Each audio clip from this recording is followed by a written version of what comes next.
Hello everyone and welcome back to part 2 of the beaded bauble tutorial. You will notice that I've still not put my work onto the bauble because it's important at this stage to be able to show you how to do the next part of the bauble. You'll see that I've got my Super Duo beads. Now you can use the mini ones.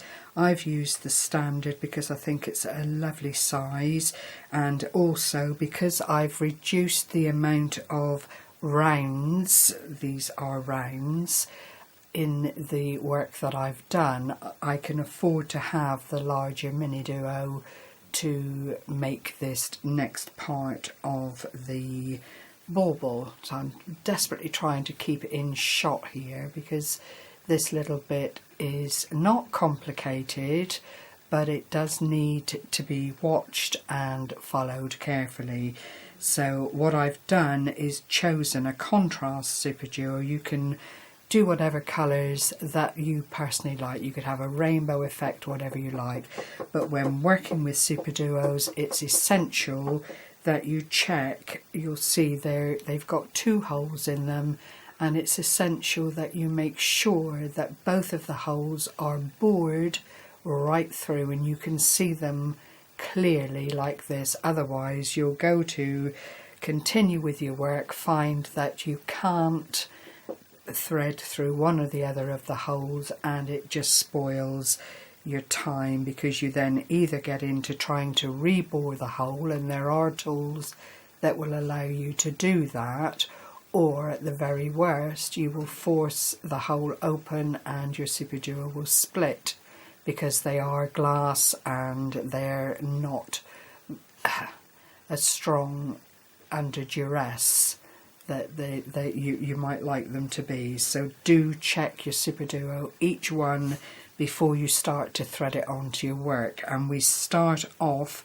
by going through one or the other. Oh no, take that back. We need 2 of the A beads, what have been the contrast beads. So that's 2 of the silver beads there. Take it down a bit so it focuses, that's right. And you take those and take them right up to meet the contrast bead that you've come out of, basically. Then you pick up your Super Duo, you go through one or other of the holes, and I'm going to lay it down on the mat so you can see what I'm doing. So I've come out of, in this place now, what becomes the top hole. I'm going through the second hole at the bottom, and I want the tail of the thread to be coming toward me. You then pick up your second Super Duo and you go through any hole at that point. And if you lay it down beside the bead that's already there like that, it does tend to keep things in order. I'm then going to go through the bottom hole like so. Keep some tension on your thread because you want the beads to behave themselves and sit where you want them to be. Then you pick up a third Super Duo and you go through one hole and you lay that down beside the Super Duo that is on your mat. So at this point it looks a little bit higgledy-piggledy, but you can see where we're going. Okay, then you pick up another Super Duo and you go through either hole, because at this point it's academic, and you bring that back up to your work, but you make sure that the hole that you haven't used is pointing upward. You go through that top bead, through the bottom bead of the duo that your first duo that you put on, and then you go through, and it looks complicated but it isn't. Let's do those two first to keep it simple. I get a bit carried away because of course I've done this a few times. So then you go through the top bead again of the super duo that was the second bead to come on, and you end up with that lovely little diamond effect, which is rather pretty. You can then reinforce these beads by going through them again. So you're going through 3 beads at the base. You're coming up through the top hole and the bottom hole of that first super duo, and then we are going to tighten things up a bit carefully by pulling on your threads. We are going to go through the top bead again so that we come out to the opposite. Hold on. Yeah, we're coming out opposite the way that we went in. Oh, I've lost the coming back into focus again so you can see. You've got your 2 first beads, your super duo dangle, and by virtue of following the thread around you end up coming out of this top super duo, the first one that you put onto your little pattern.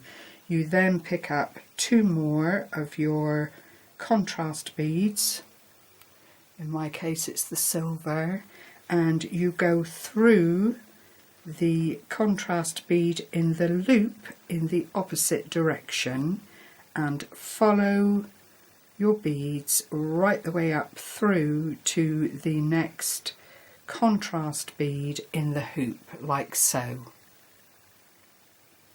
And what that does then is allows for a lovely little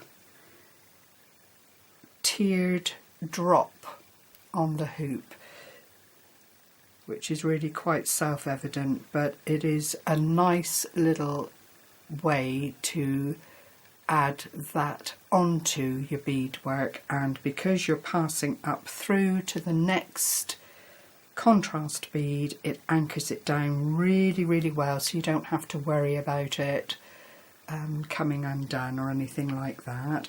Then, as before, when you were making the loops for your bauble, you go up through those 10 beads. Do them a little bit at a time. If you can't do them all together, it really doesn't matter.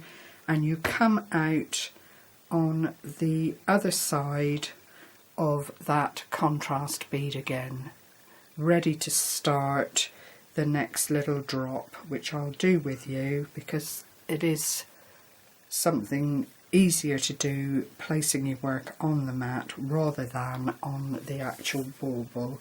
So you've come out of that side again, you're going to pick up 2 of your silver beads or contrasting beads, take them down to meet the other bead that's waiting patiently for it, pick up 1 super duo, take that up to the top, go through the bottom hole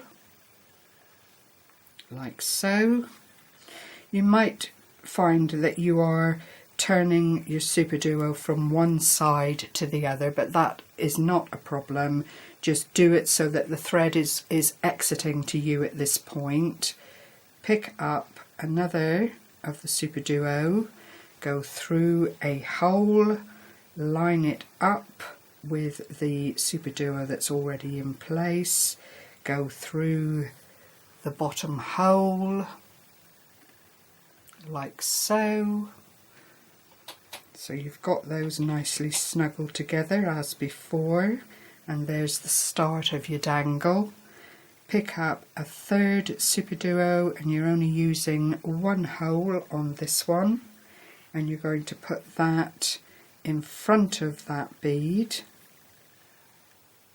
Just try, it helps to actually place the beads where you want them to be on your mat. So then that tells you the fourth super duo is going to be a full bead through one hole, out through the other when you put it down on the mat.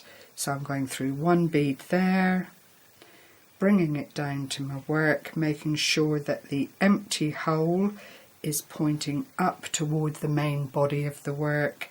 I'm going through the top hole here, through the top hole on the next bead, pulling all of that together. Check your tension at this point because you do want it to be fairly close to the beads that you've already set on to your work. Come through the top bead again, reinforce by going through the bottom 3 holes like so. You've still got that empty hole which will come back into play on the next round, and then you go back through the bottom bead, up through the top bead, turn your work over, which it kind of wants to do anyway. Bring it up to your work so it's all facing in the right direction, and then you add on your 2 contrast beads, go through the contrast bead in the hoop and work up through the beads like so.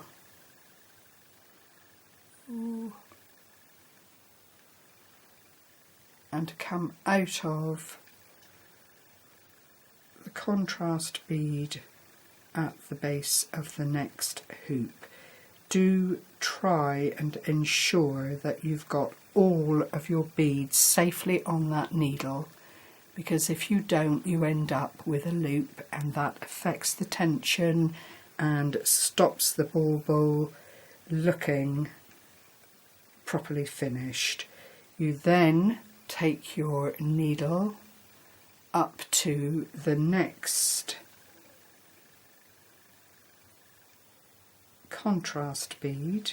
Do a few at a time. If you can't take your needle up through, nobody's going to mind, but for the sake of the video I'm trying to move forward with this as quickly as I can. And you come out again at the top